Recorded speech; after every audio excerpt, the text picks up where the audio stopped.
우리는 지금 그 창세기를 보고 있는데 제가 이런 생각이 들었습니다. 요셉과 이 형들의 이야기를 왜 이렇게 길게 기록을 하나? 이건 뭐 이런 구구절절히 다 설명을 해요.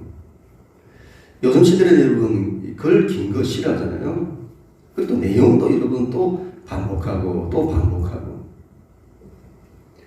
저희 집 아이들에게 제가 한 번씩 듣는 말 가운데 하나가 아빠 제발 반복하지 마. 막 이런 말을 하는데 그때마다 제가 야 중요해서 그래. 그렇게 넘어갑니다만은 여러분 성경은 여러분 이 내용을 왜 이렇게 길게 기록을 하냐. 중요해서 그런 겁니다. 중요해서. 중요하기 때문에 여러분 내용을 또 반복하고 또 반복하는 겁니다.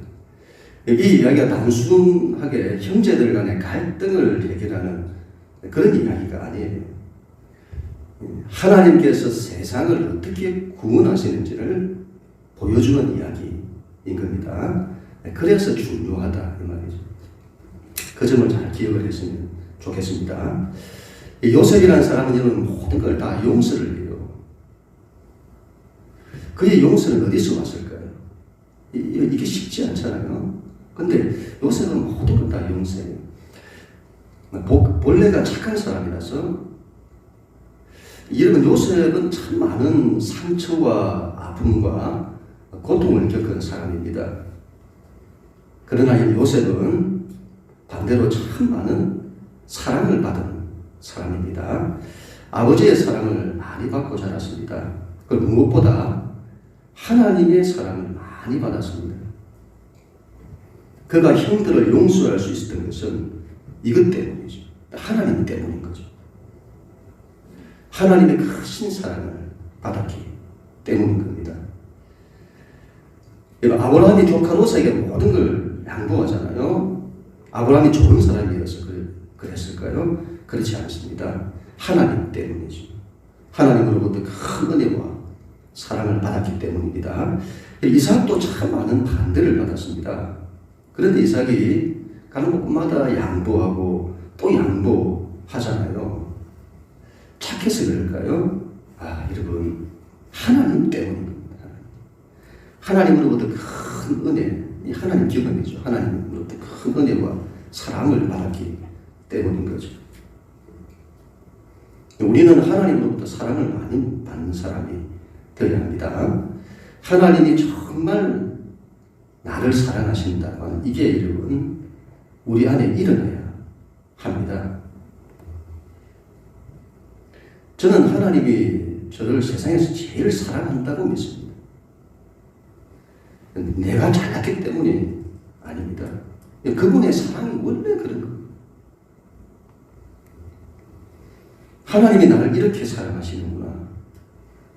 이게 일어나야 되는데 이게 내 안에 일어나지 않으면 하나님과 나 사이에 아직 뭔가가 있는 겁니다.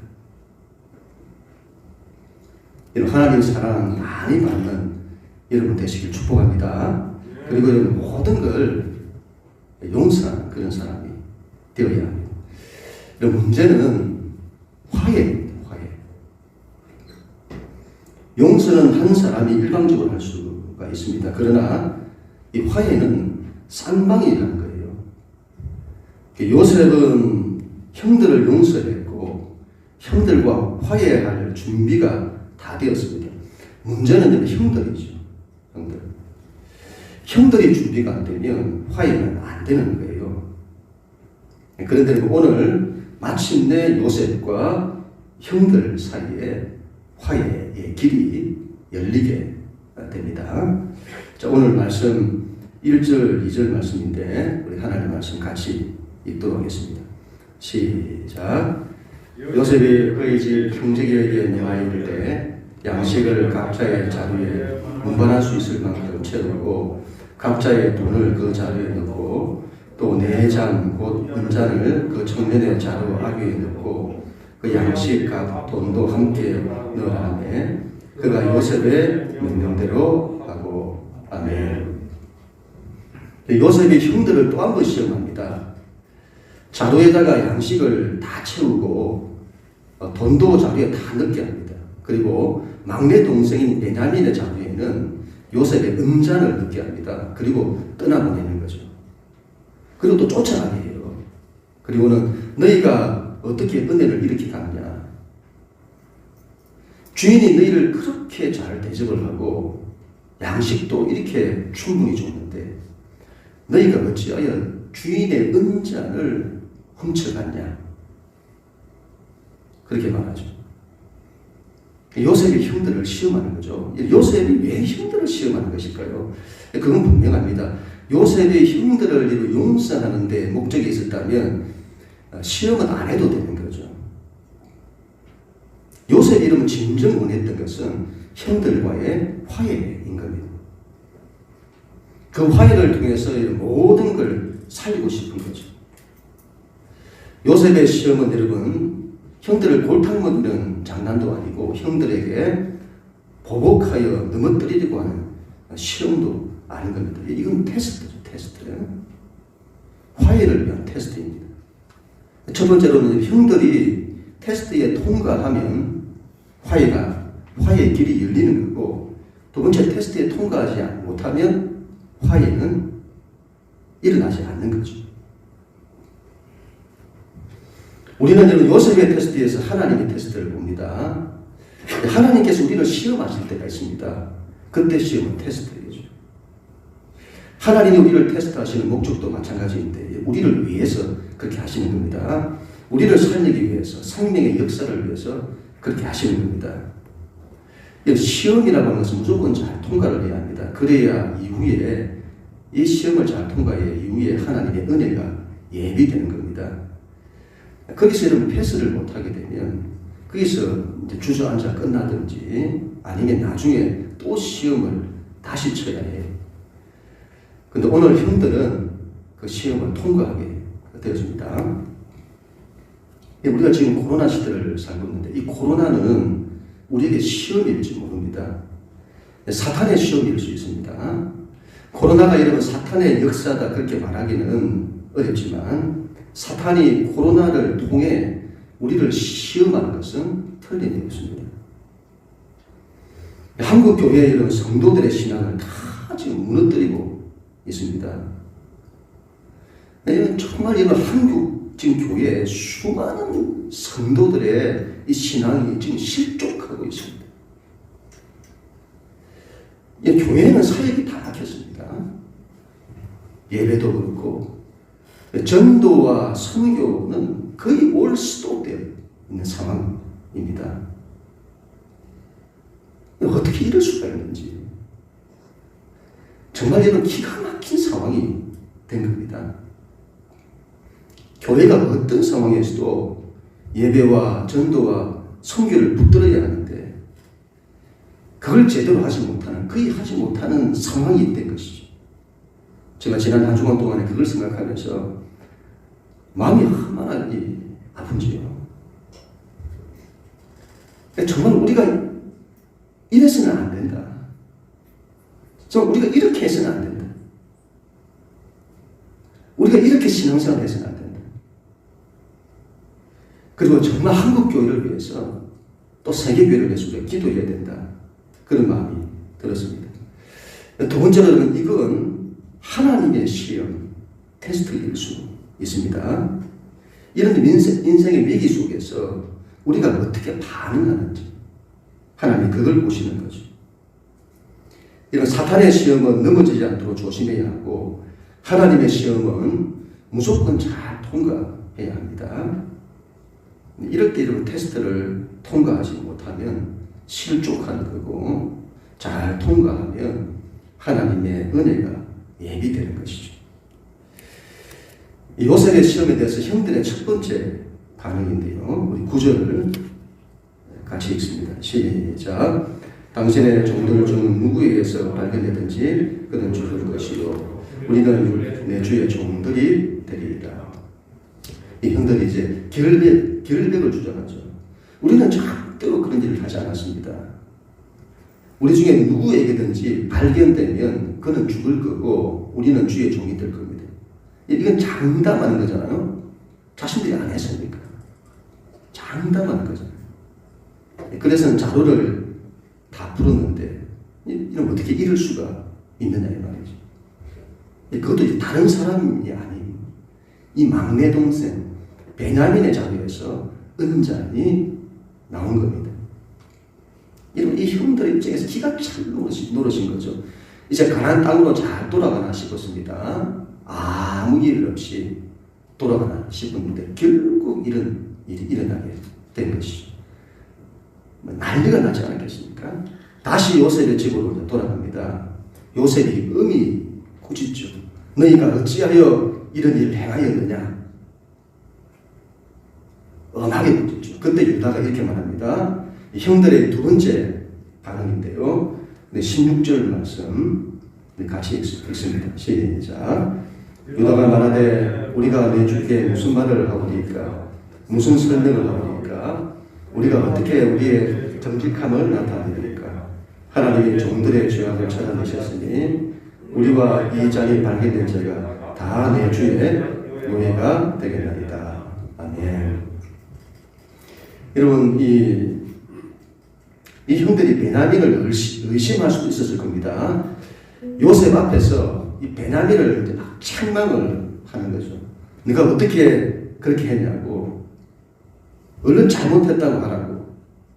근데 그렇게 하지 않죠. 자기들이 살기 위해서 여러분 베냐민에게 혐의를 뒤집어 씌울 수도 있었을 겁니다. 물증도 있잖아요. 만약에 여러분 그랬다면 형들은 이 시험을 통과하지 못하게 되는 거지. 옳고 틀린 걸 따지면서 그걸 한번 가려보자고. 누가 범인인지 따져보자고. 그랬다면 이 시험을 통과하지 못했을 겁니다. 이렇게 말하죠. 우리가 무슨 말을 하겠습니까? 우리의 정직함. 우리가 옳다는 것을 보이는 이제 그게 무슨 소용이 있습니까? 물증도 다 나왔고. 이렇게 말해요. 하나님이 종들의 죄악을 찾아내셨습니다. 우리와 이 자리에 발견된 자가 다 주의 노예가 되겠나이다. 하나님이 종들의 죄악을 찾아내셨습니다. 이게 무슨 말이죠? 여러분, 우리 때문이다 이런 말이에요. 우리의 죄 때문에 하나님이 그렇게 하신 거다. 다 우리 책임이다. 나라가 이렇게 된 것이 다 우리 책임이다. 한국 교회가 이렇게 된 것이 다 우리 책임이다. 우리 가정이 이렇게 된 것이 다 우리 책임이다. 느헤미야가 이방 나라에서 본국의 소식을 듣게 되었습니다. 예루살렘 성은 무너지고 거기 있는 사람들이 큰 환난과 능력을 당하고 있다는 소식을 듣게 되었죠. 그때 느헤미야는 하나님 앞에 회개의 기도를 드립니다. 여러분 왜 느헤미야가 회개를 하죠? 예루살렘이 그렇게 된 것과 여러분 자기가 무슨 상관이 있냐는 거죠. 근데 느헤미야는 이스라엘 민족이 지은 죄를 자기가 회개를 합니다. 우리 이스라엘 자손이 주께 범죄한 죄들을 자복하오니 주는 귀를 기울이시며 내 눈을 여시사 종의 기도를 들으시옵소서. 그리고 이렇게 말해요. 그 다음에 나와 내 아버지의 집이 범죄하여. 이스라엘의 무너진 현실을 바라보면서 그 모든 걸 자기적으로 고백하는 거죠. 요셉의 형들도 마찬가지인 거죠. 아니 베냐민의 자루에서 은잔이 나온 것과 형들이 무슨 상관이 있습니까? 그러나 이 모든 일이 우리의 죄로 인해서 그렇게 되었다고. 이 무슨 말이죠? 그 죄를 자신들이 짊어지는 거예요. 시시비비를 따지는 게 아니고. 예수님은 아무런 죄가 없으시잖아요. 세상이 이렇게 죄인된 것이 예수님과 무슨 상관이 있습니까? 그런데 예수님은 그 세상의 죄를 당신이 짊어지세요. 이런 베냐민에게서 나왔기 때문에 그에게 죄를 물을 수 있습니다. 그러나 형들은 막내 동생의 이 잘못은 아니었습니다만 결과적으로 잘못으로 나타났잖아요. 그 잘못을 자기들의 잘못으로 함께 책임을 지는 겁니다. 이런 거죠. 고통을 함께 나누는 거죠. 이건 이런 하나님의 마음이라고 보는데, 우리가 믿는 하나님을 여호와라고 하잖아요. 이 여호와 하나님은 언약의 하나님이신데, 이 하나님은 우리와 함께 있기를 원하시는 하나님이십니다. 하나님이 나와 함께 있기를 원하시는 그 하나님이십니다. 그분이 여호와. 우리의 삶의 자리에, 우리의 고통의 자리에 우리와 함께 있기를 원하시는 하나님이신 거죠. 하나님의 이름은 우리가 얼마나 함께 있기를 원하시는지 친히 여러분 이 땅에 육신을 입고 이 땅에 오셔서 우리와 함께 하시는 그 하나님이신 겁니다. 그리고 우리의 죄의 짐을 대신 짊어지시는 우리 하나님이신 거죠. 이 형제들이 함께 죄를 짊어지려고 합니다. 만약 여러분 그렇게 하지 않았다면 이 베냐민은 아마 억울해서 죽었을 겁니다. 자기가 그렇게 하지 않았어요. 근데 모든 죄가 자기한테 다 돌아왔잖아요. 누명을 쓴 건데, 이런 그 억울함이 그죠. 이 억울함도 억울함이지만 결국 자기 때문에 이렇게 되었으니 형들에게 미안해서 죽을 겁니다. 이전에 여러분 그 드라마를 보면 이런 장면들이 있었잖아요. 교실에서 어떤 이제 물건이 없어졌는데 선생님이 그 누군가를 의심하는 겁니다. 그 친구는 자기가 절대로 하지 않았다고요. 그런데 정황상 행위를 벗기가 쉽지가 않아요.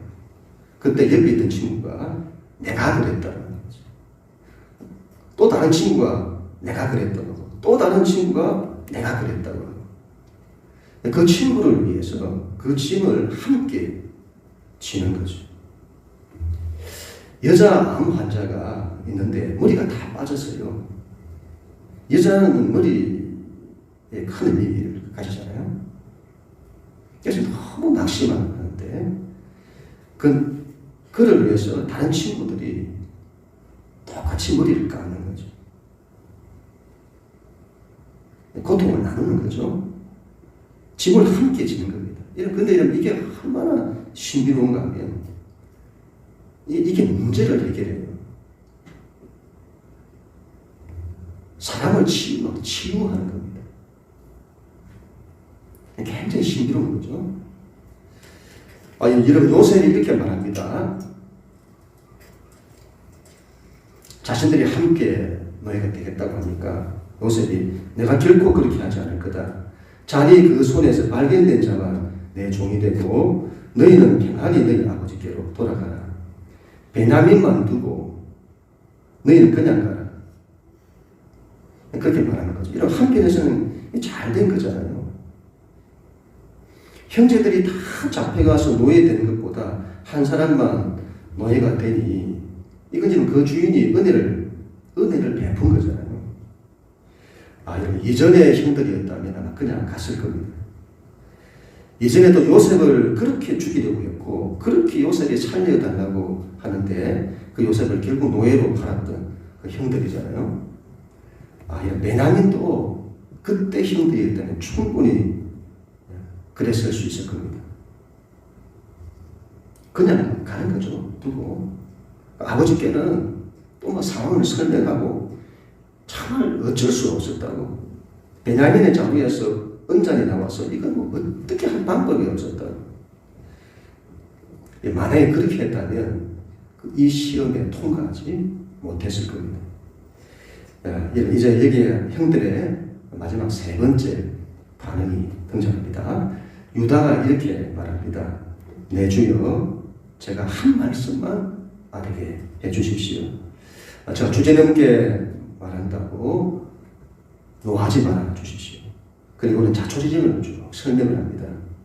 이렇게 해서 이렇게 되었습니다. 우리가 이곳에 오게 되었습니다. 이렇게 해서 아버지가 이 아이를 정말 줄 수 없는 상황이었는데 이 아이를 내어주었습니다.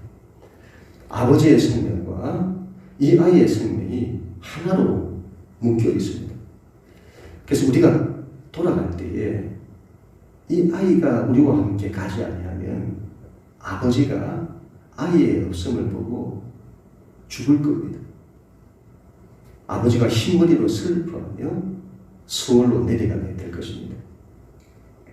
여러분, 유다가 정말 아버지를 생각합니다. 그리고는 여러분 그 유명한 말을 합니다.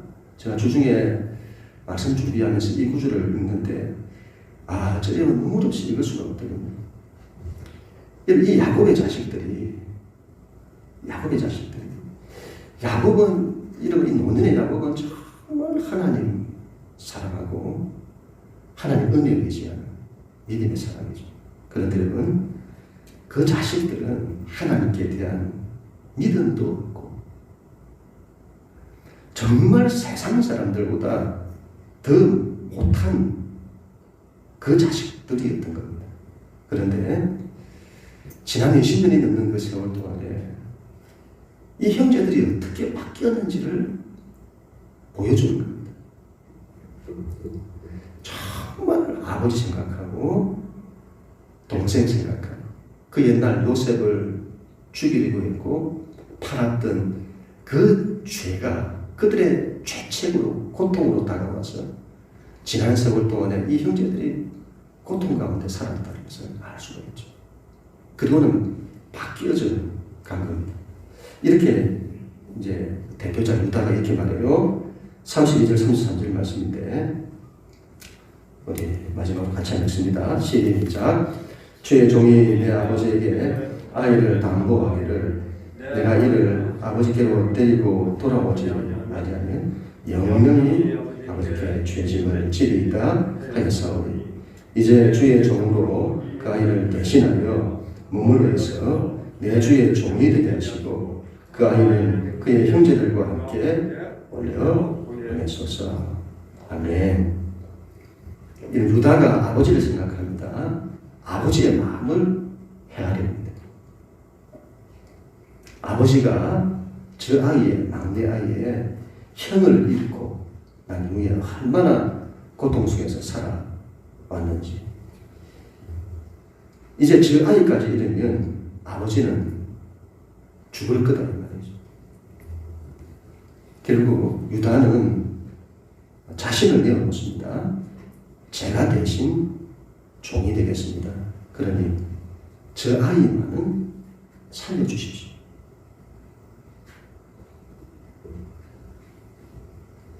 저 아이를 살리기 위해서 유다는 자기를 내어놓는 거죠. 이스라엘 백성이 심판받아 죽을 상황이 되었을 때 그때 모세가 하나님 앞에 엎드려 중보하죠. 하나님 저들을 살려주세요. 그렇지 않으면 제 목숨을 생명책에서 지워주십시오. 예수님께서 십자가상에서 이렇게 기도하시죠. 아버지여 저들의 죄를 용서하여 주십시오. 저들의 죄를 저들에게 돌리지 마옵소서. 저들의 죄를 나에게 돌리소서. 그리고 저들을 살려주소서. 유다가 저 아이를 살려주세요. 이런 거죠. 나를 죽여주세요. 대신 저 아이는 살려주시고 저 아이는 아버지께로 갈 수 있게 해주세요. 저는 우리가 믿는 기독교 신앙의 가장 중요한 핵심이 여기 있다고 봅니다. 이런 기독교 신앙은 철학이 아닙니다. 관념이 아니에요. 세상 이치를 다 깨뚫는 종교가 아닙니다. 어떤 경지에 이르는 것이 아니에요. 자기 선행이 아니고 고행이 아닙니다. 기독교 신앙은 윤리와 도덕이 아닙니다. 기독교 신앙의 핵심은 사람을 사랑하고 사람을 살리기 위해서 하나님께서 우리를 사랑하고 우리를 살리기 위해서 당신의 목숨을 버리시는 사건입니다. 하나님께서는 세상을 살리는 방법을 창세 전부터 보이셨는데 그건 아들의 피다라고 말씀하셨습니다. 희생이다 이 말이죠. 왜 그거야? 왜 희생이냐 이 말이죠. 그것만이 생명을 살리기 때문입니다. 인간의 모든 고통과 아픔과 좌절과 절망과 상처를 치유하기 때문입니다. 그리고 여러분 모든 고통의 근본인 죄의 문제를 해결하기 때문인 거죠. 여러분 이 너무도 아이러니하잖아요. 사람의 고통과 아픔과 상처를 치유하는 그 길이 사람을 위해서 자기를 희생하는 데 있다는 거잖아요. 이걸 어떻게 할 수가 있을까요, 여러분? 이게 모든 걸 치유하고 회복하는 이 방법이 여기에 있다는 걸 어떻게 알 수가 있을까요? 보세요, 여러분. 결국 유다의 이 희생이 모든 걸 다 풀게 되잖아요. 다음 시간에 보겠습니다만 결국 유다의 이 희생이 시험을 통과하게 돼요. 그리고 모든 문제를 풀어서는 화해를 가져오게 되는 겁니다. 우리는 이 희생이 얼마나 귀한 것인지를 알아야겠습니다. 여러분, 무조건 희생하라 이게 아니에요. 이렇게 귀한 희생을 강요해서는 무조건 희생하라. 그럼 그게 폭력이지. 어떻게 그게 사랑이 되겠습니까? 사람을 사랑하는 거죠. 그를 사랑하고 그를 위해서, 그를 살리기 위해서 자기가 자신을 내려놓는 거예요. 자기를 희생하는 겁니다. 여러분, 하나님의 구원의 방식이, 하나님이 모든 걸 다 살리는 방식이 세상에 어떤 철학도 도덕도 옳고 틀린 것도 아닌 희생이 있다는 것을 기억을 해야 합니다. 바로 십자가다 이 말이죠. 그래서 이건 여러분 세상이 알 수 없는 방법이에요. 이거는 하나님의 방법인 겁니다. 하나님께서 우리 가운데 보이신 희생이 여러분 얼마나 위대한지, 모든 것을 치유하고 모든 것을 회복해요. 모든 혼돈을 질서 잡고 모든 문제를 풀게 됩니다. 여러분 이 희생이 사탄의 권세를 깨뜨려요. 사람을 치유합니다. 그 사람의 상처를 치유해요. 사람을 화해케 하고 모든 죄악을 씻습니다. 사람을 살린다 이 말이죠. 하나님이 우리를 위해서 희생하셨잖아요.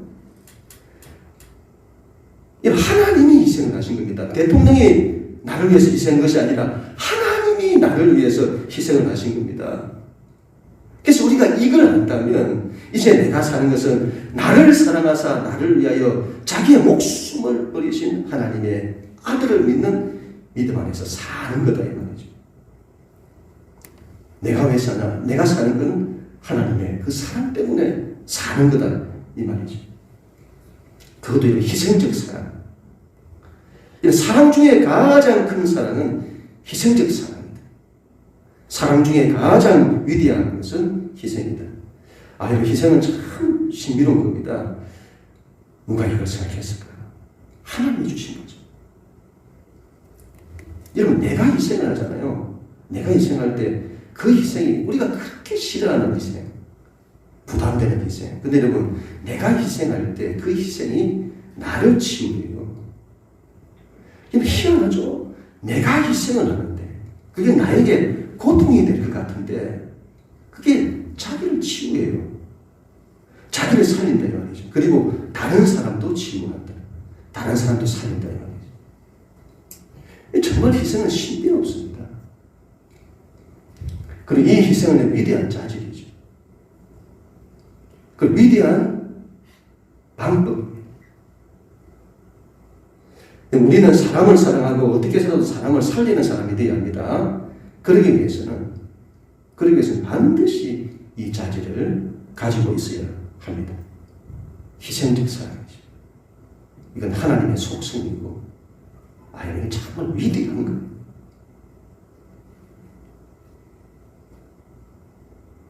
가정에서도 여러분, 부모의 희생적 사랑은 자녀들을 다 치유하고 회복합니다. 반대로 자녀들의 희생적 사랑은 부모를 다 치유하고 회복합니다. 지난 세월 우리가 실수했던 것들이 너무도 많습니다. 여러분 너무 늦은 것 아닐까요? 그렇지 않다고 봅니다. 지금부터도 늦지 않았습니다. 우리는 이 희생의 위대한 힘을 믿어야 합니다. 이건 하나님의 방법이잖아요. 하나님의 방법.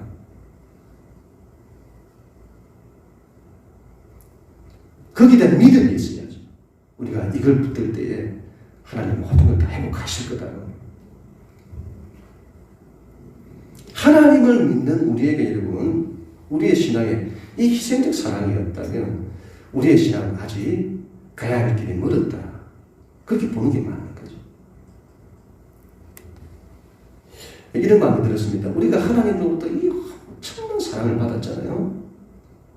우리가 곰곰이 생각해 보면 우리 하나님으로부터 말로 다 할 수 없는 하나님이 나를 위해서 희생하셨다는 이 엄청난 은혜와 사랑을 받았잖아요. 근데 나는 지금 어떻게 하고 있는지, 내 신앙은 어떤지, 이 코로나 시대에 이렇게 해도 되는지, 우리가 신앙을 정말 이렇게 해도 되는지, 코로나가 여러분 핑계가 되고 있는 건 아닌지, 이렇게 해도 되네? 이렇게 해도 아무 일이 없네? 코로나를 핑계로 내가 자신을 합리화하고 내가 편한 걸 찾아요. 그렇게 하고 있는 건 아닌지, 코로나를 통해서 역사하는 사탄의 시험에 내가 지금 넘어가고 있는 건 아닌지, 코로나를 통해서 나를 테스트하시는 하나님의 테스트에 내가 통과하지 못하고 있는 건 아닌지. 주중에 비가 왔는데 아파트를 지나다 보니까 철쭉이 이제 막 활짝 피었습니다. 봄비가 내리니까 그 비를 막 듬뿍 받아서는 꽃들이 다 피는 거죠. 자, 우리 신앙이 그랬으면 좋겠다, 이런 마음들이 들었습니다. 하나님의 은혜의 담비를 받아서는 다 피어나는, 우리의 신앙이 시들지 않고 우리의 신앙이 시들지 않았으면 좋겠어요. 어떤 상황에서 막 피어나는 거죠. 우리 인생이 살아가면 갈수록 내 신앙은 피어나고 또 피어나고, 그런데 신앙이 살면 살수록 시들어지고 그래서는 안 되겠죠. 우리가 하나님로부터 어떤 은혜를 받았는데, 이 결론을 맺도록 하겠습니다. 이건 첫 번째, 이런 시험을 통과하는 우리가 되십시다. 하나님의 시험은 어떻게 해서라도 통과해야 합니다. 다른 걸로는 잘 통과가 안 돼요. 잘 통과가 안 돼요. 두 번째, 다른 이의 고통을 짊어지고, 다른 이의 아픔을 짊어지고, 이 시대의 아픔을 짊어지고, 무너지는 한국교회 현실을 짊어지려고 해야 하는 거죠. 이게 시험을 통과하는 방법들이죠. 그리고 그것을 위해서 우리가 함께 기도하고 애쓰고. 세 번째로 유다의 마음을 가지십시다. 유다의 희생으로 모든 길이 열리게 됩니다. 사람을 사랑하고 사람을 살리기 위해서 자신을 희생하는 길을 가야 합니다. 앞으로 보세요. 이 유다가 지금도 이스라엘 형제들을 대표하게 되잖아요. 나중에는 이스라엘 12지파를 대표하는 그 지파가 유다 지파가 되는 겁니다. 왜 그렇게 되는 거죠? 이 유다 때문에 그런 겁니다. 이 유다. 자기를 희생하는 유다. 희생적 사랑은 위대한 거다. 이건 위대한 자질이고 위대한 삶의 방식이다. 우리 예수님께서 이걸로 모든 걸 치유하고 모든 걸 살리시는 거죠. 우리도 그래야 되겠습니다. 이 희생적 사랑, 이걸 희생, 부담된다, 이게 아니라 이건 위대한 겁니다. 굉장한 거죠. 이 희생적 사랑이 가득한 우리 영락교회 모든 성도가 되어야 되겠습니다. 그럼 우리 모두가 다 될 수 있기를 주님 이름으로 간절히 축원합니다.